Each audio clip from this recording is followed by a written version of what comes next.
हर लड़के का सपना होता है उसके पास एक बाइक हो, और वो भी कोई साधारण बाइक नहीं बल्कि सबसे शानदार और जबरदस्त बाइक।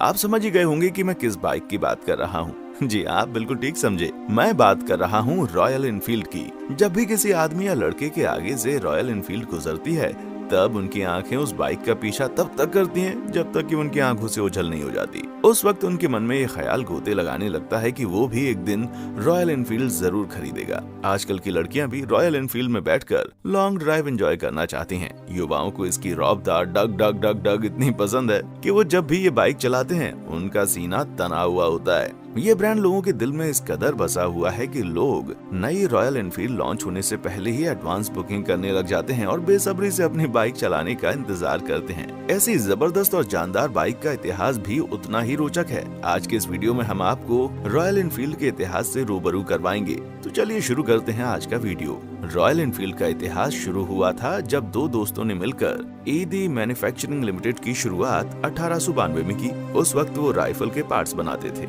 इसके बाद इस कंपनी के अंदर ही 1986 में एक और कंपनी की शुरुआत हुई। ये कंपनी साइकिल और उससे जुड़े हुए पार्ट्स बनाती थी। इस कंपनी का नाम था न्यू इनफील्ड साइकिल कंपनी। ये कंपनी निरंतर कुछ नया करने की राह पर थी। कुछ सालों के बाद 1899 में उन्होंने अपनी पहली 4 पहिए वाली साइकिल लॉन्च की। साइकिल को और ज्यादा हाईटेक बनाने के लिए कुछ सालों के बाद यानी 1901 में उन्होंने एक ऐसी साइकिल बनाई जिसमें उन्होंने एक इंजन भी लगाया था। ये थी रॉयल एनफील्ड की शुरुआत की सबसे पहली सीढ़ी। आपको बता दें, इस कंपनी ने कार बनाने में भी अपना भाग्य आजमाया था, लेकिन उन्हें सफलता नहीं मिली और उन्होंने अपनी कार वाली कंपनी बंद कर दी। इसके बाद उन्होंने अपना सारा ध्यान मोटरसाइकिल बनाने में लगाए रखा और मोटरसाइकिल को और भी बेहतर बनाने में लगे रहे। उनकी मेहनत 1914 को रंग लाई जब उन्हें बाइक बनाने का एक बहुत बड़ा ऑर्डर मिला। ये समय था प्रथम विश्व युद्ध का। इस युद्ध के दौरान ब्रिटिश आर्मी ने इन्हें बाइक सप्लाई करने का ऑर्डर दिया। इस ऑर्डर के बाद उन्हें एक और बड़ा ऑर्डर मिला और वो ऑर्डर मिला इंपीरियल रशियन गवर्नमेंट का। इन ऑर्डर्स ने इस कंपनी की सफलता को 4 चांद लगाने शुरू कर दिए। उनके द्वारा बनाई बाइक काफी पसंद की जाने लगी।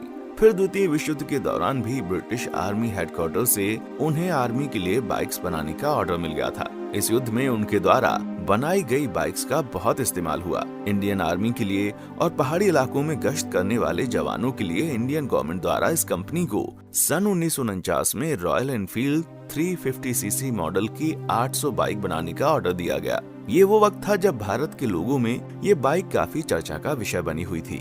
रॉयल एनफील्ड ने भारत की चेन्नई में स्थित एक कंपनी मद्रास मोटर के साथ हाथ मिलाया और भारत में रॉयल एनफील्ड का प्रोडक्शन शुरू हो गया।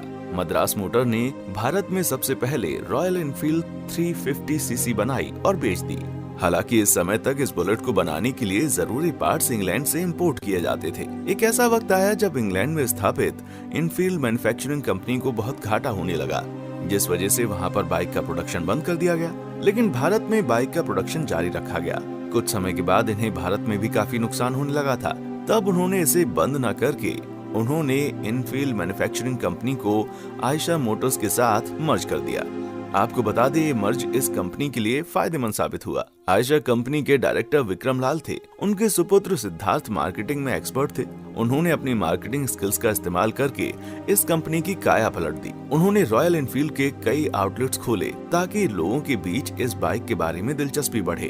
उनकी ये तकनीक काफी सफल रही और देखते ही देखते रॉयल एनफील्ड के सेल्स कई गुना बढ़ गई। कस्टमर्स को अट्रैक्ट करने के लिए सिद्धार्थ ने न सिर्फ मार्केटिंग की और आउटलेट्स खोले, बल्कि बाइक के लुक्स और डिजाइन पर भी काम किया। आज के समय में रॉयल एनफील्ड न सिर्फ भारत में बल्कि पूरी दुनिया के बाइकर्स की पहली पसंद बन गई है। बाइकर्स में रॉयल एनफील्ड का क्रेज बनाए रखने के लिए ये कंपनी नए नए मॉडल लॉन्च करती है।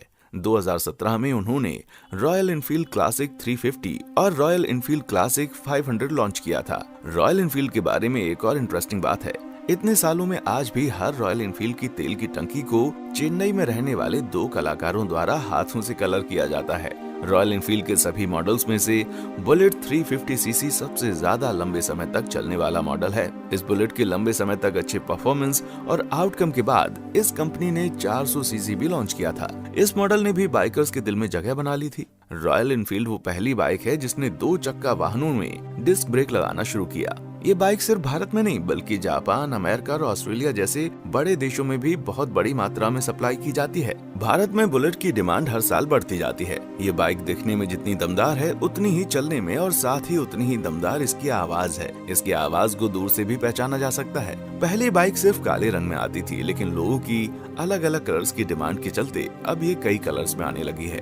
पहले बाइक सिर्फ आर्मी के जवानों के पास होती थी, लेकिन अब ये भारत के हर युवा का सपना है और कई युवा इस सपने को पूरा भी कर चुके हैं। आप जानते ही हैं कि इस बाइक का एक मॉडल तैयार किया गया था जिसका नाम है टोरस, और वो बाइक डीजल पर चलती थी।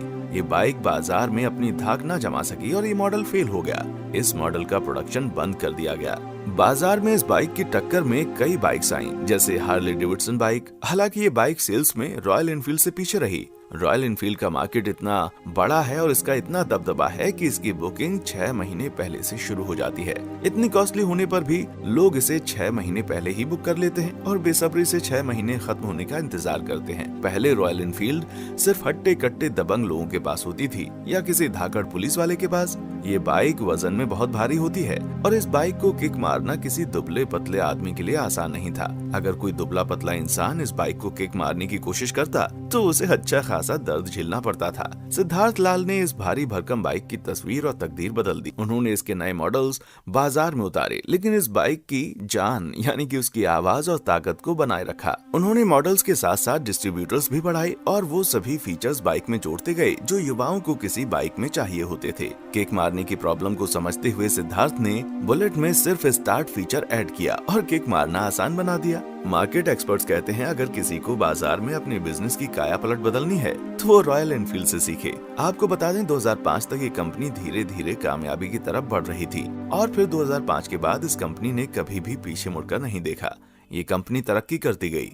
2012 में 81,464, 2016 में 1,47,618 और 2017 में 1,78,345 मोटरसाइकिल बेची। आज ये कंपनी अपनी प्रोडक्शन यूनिट बढ़ा रही है और जल्दी ही उनका नया संयंत्र शुरू होने वाला है। वो शुरू होते ही इनके मोटरसाइकिल बनाने की क्षमता कई गुना बढ़ जाएगी। वो एक साल में 8,25,000 मोटरसाइकिल्स बनाने लग जाएंगे। इस बड़े प्रोडक्शन के साथ ही कंपनी विदेशों में भी अपने पैर जमाने की कोशिश कर रही है।